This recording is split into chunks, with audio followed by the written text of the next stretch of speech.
Chapa quente. No lado sul. Salve, salve, rapaziada. Estamos aqui mais uma vez, eu, MC Chaparral, juntamente com todos vocês aí. Espero que vocês estejam curtindo mais um programa Chapa Quente. Eu e meu fiel escudeiro DJ Rude nas quadradas. Salve, salve, tamo aí.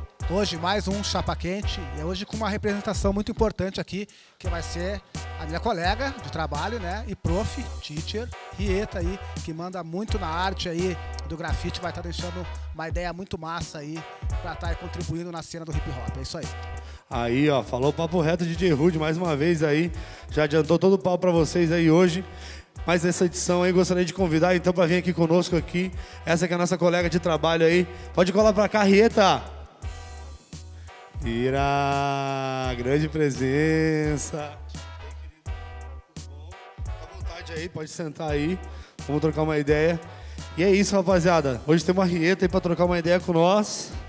Rieta, satisfação enorme te ter aqui com nós mesmo. Tu que é uma colega de trabalho minha e do Rude aí, né, DJ? Aquele jeito. Tamo aí. E para nós começar, Rieta, gostaria que tu começasse trocando uma ideia assim com a galera sobre como que tu conheceu, como que tu te envolveu, como que o hip hop chegou até você. Eu acho que eu sempre gostei de hip hop, né? Sempre foi uma coisa de pertencimento meu desde pequena. Mas na época em que eu queria acessar o hip hop, era uma coisa que era um pouco mais difícil pela época que a gente cresceu, né? A gente cresceu nos anos 90. Pra mim não era uma coisa tão simples assim, né? No bairro onde eu cresci e tal, onde eu estudava, os meninos eram muito mais voltados para isso do que as meninas. Eu sempre tive esse perfil bem questionador, assim, sempre gostei de ler e ouvia muita música, assim, ouvia na Atlântida os programas do X, né, e tal, achava massa. Mas eu era mais do rock, assim, na época, tipo, era bem mais do rock. Certo. E aí gostava de Rage Against the Machine, gostava de umas pegadas que tinham umas coisas mais assim, ligado com rap, mas foi só depois, ali pelos 12, 13 anos, que eu comecei a entender um pouco melhor e ver como era muito mais questionador do que as músicas que eu costumava ouvir. Massa. Aí foi quando eu comecei a me aproximar, assim, daí na escola tinha os meninos que faziam já umas pichações e tal, e eu me inspirava bastante, só que por ser menina, eu não me envolvia muito, porque geralmente era galera de bonde, era galera de torcida organizada, tipo, eu achava... É meio embaçado, né? Achava perigoso e tal, e aí não fui me envolvendo, mas sempre fazia as letras. Eu tenho muito orgulho, assim, de ver hoje em dia os cadernos que eu guardei, que tinha as folhinhas que eu fazia e tal, e aí foi assim que eu conheci. Daí fui me aproximar mesmo do hip hop. Ali por 2011, quando eu conheci o Sorgê, né, aqui da casa. Massa. E o Sorgê me pilhou, assim, muito a estar nos rolês, a começar a ir para os eventos, a enxergar o hip hop de uma forma diferente do que eu conhecia, né? Uhum. E foi assim que eu entrei no movimento. Que massa, é muito importante também tá mostrando isso, porque acho que a gente, como amante, como seguidor do hip hop, o hip hop ele chega até nós de várias maneiras, né, de várias formas, então às vezes torna até meio inevitável, até pelo crescimento da cultura, né, que a gente vê hoje em dia e tal. Mas, Rieta, e como é que era a parada assim? Porque que nem tu falou ali, eu acho foda porque a gente sabe que isso é uma parada histórica do tipo, do acesso às paradas, a gente poder fazer as atividades. Então, tipo, a gente sabe que é diferente para homem e para mina, né? Então, tipo, é mais difícil para tu poder ter acesso, chegar, às vezes até, sei lá, ser respeitado. Às vezes o cara, por ser mulher, assim, eu acho que queria que tu falasse um pouco disso, como é que é, assim, chegar numa cena que a gente sabe que ela tem mazelas extremamente machistas, né, mano, historicamente falando. Cara, eu acho que uma das minhas maiores batalhas até hoje sempre foi essa questão do posicionamento dentro da cena, da forma como eu funciono ou da forma como eu gosto de representar o meu hip hop. E a forma como as pessoas enxergam o que é hip hop. Eu sempre costumo pensar que o hip hop ele não é um ambiente que ele é hostil só para mulheres. Ele é um ambiente que ele é hostil para homens também que não se enquadram no que os homens veem como o hip hop funciona, né? Então, eu acho que é bem difícil pensar por esse lado, porque, além de tudo isso, as mulheres que vieram da época que eu vim e de antes da época que eu vim, passaram por violências muito maiores do que as mulheres que estão chegando agora na cena. Então, isso é uma coisa que a gente discute bastante, assim, por exemplo, quando a gente começou, não tinha internet, né? Tinha internet, mas não a internet da forma como Não a gente acesso conhece. para todo mundo, né? Não era uma coisa que nem a gente conhece hoje em dia, que tipo, tu quer ser DJ, tu vai lá, tu baixa vários beats, tu quer ser grafiteiro, tu vai lá na lojinha da internet, tu compra uns cap, compra umas latas, manda entregar no correio na tua casa, vai lá e pinta. Hoje o bagulho tá mamão, né? Agora tá fácil, né? E eu não acho que seja uma crítica sobre as coisas estarem fáceis. Não, Só que eu acho que quando a gente conhece a cena no formato que a gente conhece hoje em dia, como, por exemplo, com uma casa de hip-hop, com um show maravilhoso para né, dançar, com um toca-disco, às vezes, que tu pode estar tocando, quanto foi difícil para nós encostarmos nos materiais que a gente utiliza como instrumento de trabalho hoje em dia. Mó corre, né? E aí, tipo, eu acabei descobrindo que a falta ela é uma coisa muito importante para te aprender e a dar valor para o processo que tu passou, para te estar onde tu tá hoje em dia. Então, eu vejo que, assim, além das opressões que a gente sofre, existe essa opressão hoje em dia de... que são pontuações, são várias cargas que tu vai recebendo por ser mulher. Ser homem é difícil. Tem aquela frase do Racionais, né, que ele fala que quando tu é preto tem que ser 2 vezes melhor. Quando tu for mulher, indiferente de quantas vezes tu for boa, tu nunca vai ser o suficiente dentro da cena. Muita fé. E isso é muito difícil, assim, porque eu me questionava muito, né, de ver as pessoas, porque a gente é um protagonista da nossa vida. Com certeza. E as pessoas ao redor são personagens que estão, né, inseridos dentro da nossa vida, mas são protagonistas da vida dela também.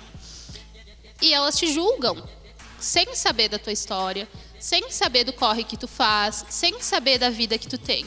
Então, muitas vezes eu me questiono, assim, por exemplo, tipo, chegando aqui na Fluência, né, eu estava falando com a galera ali fora, que quanto a gente deixa em casa como mulher, às vezes, para poder estar participando das coisas. Que muitas vezes os caras não precisam largar disso para poder estar participando dos espaços, sabe? As minas que deixam de estar lá, os caras estão lá. A gente sustenta muitos BOs em casa, muitas vezes para os caras, né, estarem dentro desse espaço. E eu passei por um momento bem... que eu acho que foi o que mudou a minha vida, que foi a questão da maternidade, assim. Que percebeu o quanto eu abdiquei para poder... de pintar, de fazer as coisas, né? Vivenciar a cultura, né? De vivenciar essa cultura para poder estar dando o máximo possível para o crescimento de um ser. E que todo mundo já passou por isso. Tu já passou por isso, né? O Rudy já deve ter passado por isso. Todo mundo, né, que tem uma família em casa sabe que a família passa por alguns sacrifícios para te poder estar vivenciando. Então, a gente espera muito dos jovens, de que os jovens venham e ocupem esses espaços, fazendo muito mais do que a gente já fez. Com certeza. Porque chega num momento que começa a ser desgastante. Tudo que tu passa, todas as opressões que tu passa. E eu sinto que quando tu é mulher dentro da cena, existe como se fosse uma licença, assim, para falarem o que quiserem sobre ti. Sobre o que tu faz, sobre como tu faz. Porque quando é um homem, dificilmente se questiona muito a forma como tu tá fazendo as coisas, sabe? É cultural, né? É muito cultural. E eu acho que não é uma culpa do hip-hop. O hip-hop ele é só um recorte da sociedade. Exatamente. Então, tipo, vai continuar acontecendo de várias formas em todos os lugares. Só que se a gente não se posicionar em relação a isso, isso não vai mudar, sabe? Se a gente reproduzir dentro do hip-hop, que a sociedade já reproduz em grande escala, a gente não vai ser a ferramenta que luta contra essas paradas, né? Principalmente porque o hip-hop ele é para ser um movimento marginal, né? Ele vem da margem. Então, como que a gente vai agir da mesma forma que o sistema já age, reprimindo mulheres? Exatamente. Não faz sentido, né? Eu acho que é isso aí, mano. Eu acho que, tipo, a parada é longa, a luta é longa, é cansativa mesmo. Eu acho que, analisando hoje em dia o hip-hop da nossa cidade, pelo menos aqui, eu acho que a gente conseguiu galgar alguns passos importantes, tá ligado? Conquistar alguns espaços de fala, alguns momentos assim que foram importantes para a cultura, para a luta em si, tá ligado? Acho que em prol de tudo isso que a gente está conversando, mas a gente sabe que ainda é pouco, né? A gente está ligado que isso é pouco, que a gente ainda busca muito mais, tá ligado?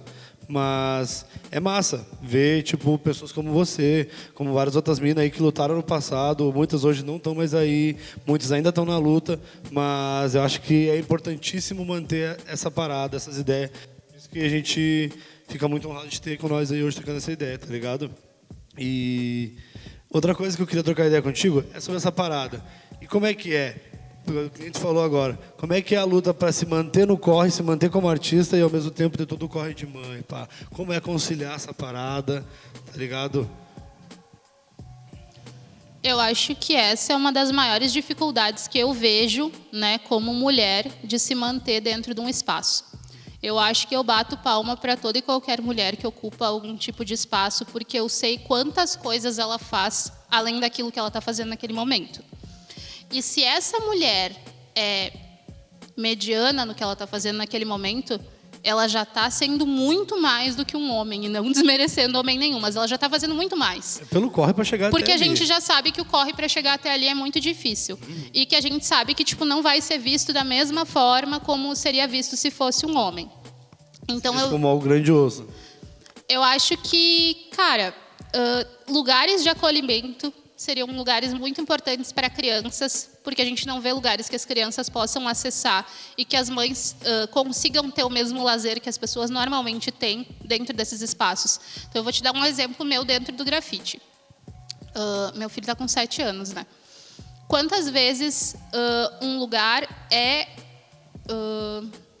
de fácil acesso para te pintar com uma criança? Quantas vezes tu não vai precisar ficar preocupado se a criança vai correr para o meio da rua, se tu tá tranquila fazendo um traço, se o teu desenvolvimento vai ser tão bom quanto uma pessoa que não tem essas coisas. Vai poder te focar naquilo ali, né? Tu não consegue te focar nas coisas, tu precisa fazer várias coisas ao mesmo tempo. E aí quando eu ganhei meu filho, né, eu optei por mudar o meu rolê. Tipo, em vez de ficar fazendo painel, eu optei por fazer jogo rápido, começar a pintar bombe, porque daí, tipo, já fazia, né, esse rolê antes, mas eu optei por ficar só nisso, porque era um rolê que eu conseguia fazer, dava para tirar um pouco daquela adrenalina, né, daquela coisa de querer pintar, e ao mesmo tempo dava para começar a pensar em outras perspectivas, de fazer painel, de fazer tela, né. Bem tranquilo, bem tranquilo.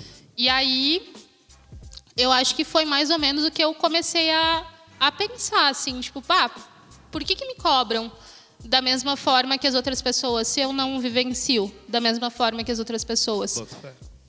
Por que para mim tá aqui sempre é um corre gigantesco antes e ninguém tá vendo, mas eu sou cobrada da mesma forma, sabe? E aí eu comecei a ver, tipo, por que as mães não ocupam esses espaços? Tu não vê mães fazendo as coisas. Por mais que a sociedade já não contrate mães, é muito difícil tu ver mães em cargos de chefia, de organização de um evento, de estar fazendo alguma coisa que vá além daquele tempo que ela já ocupa para fazer outras coisas. E a culpa não é das crianças, a culpa não é das mães. A culpa é de uma sociedade que está completamente errada. A gente não deveria viver no modo de sociedade que a gente vive hoje em dia. A gente deveria estar vivendo com pessoas se acolhendo, com pessoas se cuidando, com pessoas se ajudando. Mas a nossa sociedade não vende isso. A nossa sociedade vende isso de que eu, no topo, vocês, de suporte, me ajudando para o que eu preciso fazer. O individual sempre. Sempre individual. E aí eu acho que tem muito a ver com isso, sabe? A mãe, ela é uma pessoa que ela se coloca nesse espaço de ser menos que os outros para que os outros cresçam. Esse é o papel sempre da mãe dentro da sociedade. Então, tipo, ninguém pergunta. Eu sempre falo, né? Tem uma oficina que eu dou, que é a Mães e Filhos, que eu sempre pergunto. Vocês já se imaginaram quem é a mãe de vocês sem vocês? Tipo, o que elas fazem? Porque eu ainda tenho vontade de pintar na rua, eu ainda tenho vontade de fazer outras coisas, mas eu sempre preciso dividir essa carga entre saber o que eu estou fazendo nesse momento, o que eu estou fazendo naquele. Então, é como se eu tivesse 2 personalidades. E eu acho que para toda mãe é assim, sabe? E eu acho que falta das pessoas enxergarem isso, tipo, ver, olha, eu acho que a gente pode abrir mais espaço para chamar essa pessoa, para fazer isso daqui, entender que a possibilidade, eu adoro usar aquele rolê do banquinho, que você está olhando através do muro, assim, e daí você dá os 2 banquinhos iguais para pessoas de alturas diferentes, eu acho que é esse mesmo rolê. Não existe a mesma possibilidade, o corre sempre vai ser diferente de uma pessoa para outra, a gente já sabe disso. Independente de qualquer coisa. Mas a gente precisa fazer isso, porque senão essas pessoas não vão conseguir ocupar esses espaços, essas pessoas não vão conseguir alcançar esses espaços. E eu acho que é cômodo, de certa forma, que essas pessoas não acessem esses espaços. Porque, como eu disse, se uma mulher já faz as coisas muito bem, sem ter privilégios, tu imagina se ela tiver privilégios. Falou tudo, papo reto. Eu acho que é bem isso, é muito foda essa ideia, mas é a realidade, né, mano? A gente tem que sempre botar as ideias para frente de que, tipo, a gente como hip hop tem que sempre ser a favor desse tipo de ideia, desse tipo de preocupação. Porque, como a gente falou, muitas mães se privam de vivenciar a parada, às vezes de evoluir dentro da parada, por ter que se privar nisso. E as pessoas também, muitos eventos, não se preocupam com isso, né, mano? Então isso eu acho que é uma carência que a gente tem dentro do movimento muito grande mesmo, tá ligado? Essa preocupação de quem tem uma criança, porque, tipo, você não tem como te separar o teu corre e a tua responsabilidade com a criança, né? Sempre vai estar com aquilo junto contigo, né? Não importa. E agora, puxando para um outro lado, eu queria que tu falasse assim, um pouco assim, tipo, esse lance tipo, de tu ser educador e pá. Sempre teve essa ideia, como surgiu, como tu começou nesse lance de dar aula? Eu sempre fui uma pessoa do contra, né? Eu nunca gostei muito de fazer as coisas que as pessoas queriam que eu fizesse. E eu comecei a trabalhar em loja de brinquedo, em loja de fazer bijuteria, e eu sempre arranjava, dava um jeito de ensinar coisa para as pessoas. Eu sempre dava um jeito de... Tava lá, vamos fazer tal coisa de balão, vamos montar assim, assim, assim. De repente eu estava fazendo outra função que não era vendedora, eu estava sempre inventando alguma coisa. E aí um dia surgiu uma vaga, né? Eu entrei na faculdade de História, na época. Só que, tipo, eu não tinha dinheiro para pagar a faculdade de História, né? Eu tinha entrado na faculdade, mas eu não tinha trampo, não tinha nada. Entrei, né? Entrei na faculdade de História. E aí eu pedi pro meu pai R$50 para passar no vestibular, ele me deu R$50 para passar no vestibular, e daí eu expliquei para ele, pai, eu passei. Agora eu preciso pagar as cadeiras. Eu preciso saber quantas cadeiras... Cadeira? Cadeira, Fernando, o que é cadeira? Eu disse, pai, né, tem a faculdade, é tal valor. Não, mas não tem como. Eu disse, não, então tá. Poxa, eu passei, pai. Passei. Ele disse, não, vai ter que dar um jeito. Aí eu fui, né, catar trampo, assim, tipo, fui catar... E eu, desde criança, eu ia muito no clube de mães com a minha avó. A minha avó era essa senhora que ficava na igreja e tal. Eu fazia várias coisas com ela. Aí fui fazer entrevista de emprego e daí eu disse, eu sei fazer várias coisas. Eu sei fazer artesanato, eu costuro, eu sei desenhar, sei, né, sempre fiz... então a gente vai fazer um teste. E começou ali. Que foda. E nesse trabalho eu conheci o Giovanni. E o Giovanni era educador junto comigo. E eu Onde era esse trampo? Era aqui do Santo Antônio, inclusive na Zona Norte, que foi onde eu comecei, né? Massa. E aí, desde isso, na época, assim, foi muito massa, porque eu fazia faculdade de História. Então, eu aprendi a fazer... Estava fazendo cadeira de Arqueologia, fazia escavação arqueológica com as crianças na casa, descobri a história da casa. Foda. Então, foi muito massa, assim. Eu acho que foi o que salvou a minha vida. Eu digo que, tipo, eu gostaria de ter tido o espaço que eu tento dar para as crianças e para os adolescentes, porque eu queria que tivessem me potencializado dessa forma, sabe? Eu acho que é muito importante, como referência, terem mulheres que saem fora da curva, de te dizer que, tu não precisa ser do jeito que as pessoas te impõem. Então, eu acho que o meu trabalho como educadora sempre me fez muito feliz. Hoje, eu vejo esse rolê de educadora de uma forma um pouco diferente, porque eu acho que não basta só a gente salvar pessoas, a gente precisa ser salvo de alguma forma também, porque acaba se tornando desgastante. Eu acho que não é cobrar retribuição, mas que a gente precisa ver coisas novas além da gente. Porque tem sempre uma história que a gente fala, né? Tipo, que o hip hop salvou muitas pessoas, mas quem que vai salvar o hip hop?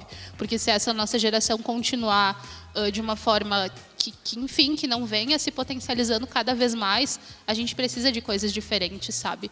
Se inovar, né, meu? Eu acho isso muito importante. E pô, eu acho também da hora ver, assim, que nem, tipo, tu, que é uma menina que dá aula aqui na casa, assim, tem várias outras alunas tuas que já estão meio que também entrando no corre, começando a pintar. Então, eu acho isso muito massa, porque além de tu estar fazendo esse trampo como educadora, como professora, tá formando galeras para somar na cultura. Isso eu acho muito foda, tá ligado? E eu acho muito importante ter alunas como as que tu tem, que estão chegando junto contigo aí, na real, né? Eu acho isso muito importante. Eu acho muito massa, assim, que eu tive essa oportunidade de ter meninas que estão se esforçando de uma forma muito massa. Mas, ao mesmo tempo, a gente vem medindo isso de uma forma um pouco diferente, assim. Porque, como eu te falei, o processo ele é muito importante. Tu passar pelo processo é muito importante. Tu, muitas vezes, entregar isso. É que nem aquela história do pai, né? Que fez e que eu tô te falando, tô te dando, tu deveria ter entendido. Muitas vezes a gente passa por esse processo. Eu fico muito orgulhosa das minhas alunas. Eu acho muito incrível, mas é uma coisa que a gente fala. Se a gente passou por esse processo e te entrega algo aqui, é tipo uma receita de bolo.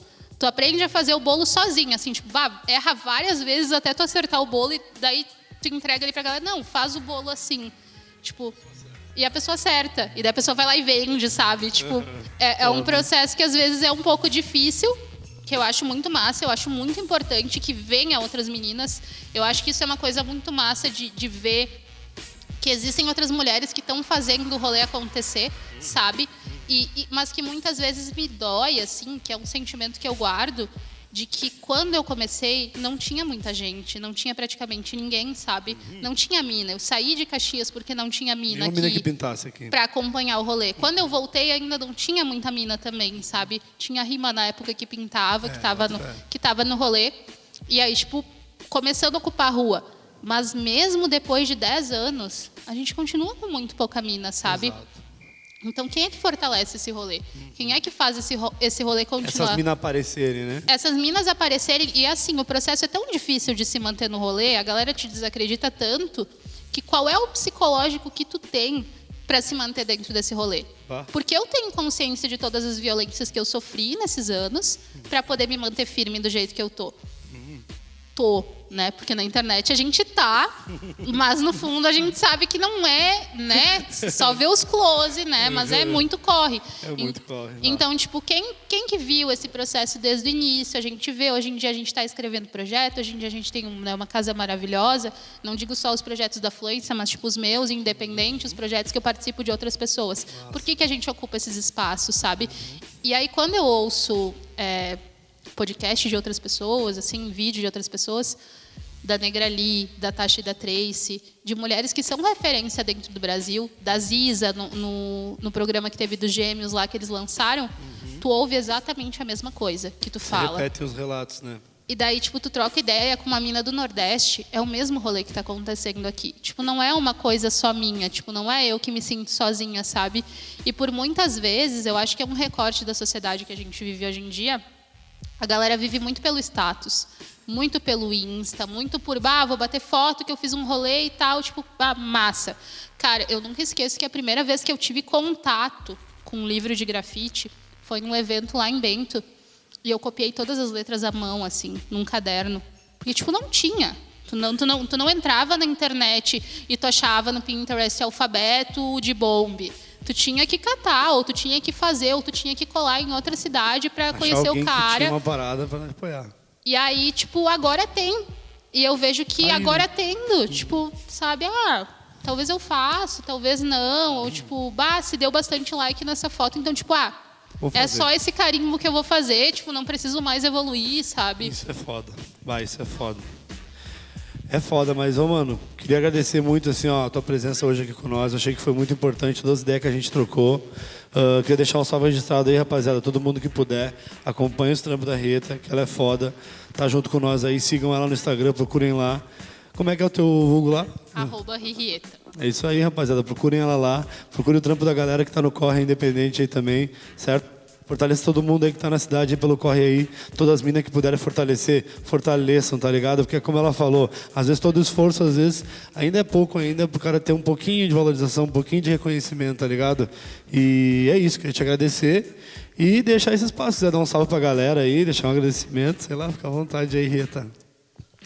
E acho que eu queria agradecer a todo mundo, queria agradecer a vocês por terem me convidado, queria agradecer a Fluência, né? A gente tem esse espaço que é construído por muitas mãos, para vocês procurarem também saber quem são essas mãos que construíram a Fluência, qual que é a história que o hip hop tem dentro da Zona Norte, por que ele é tão importante para Caxias, né? O pertencimento que a gente tem dentro desse lugar e dentro de Caxias em outras regiões que não se contemplam com uma casa hip hop como essa, mas que também são tão importantes quanto. E que o hip hop tem uma vida longa, né, gente? Falou tudo.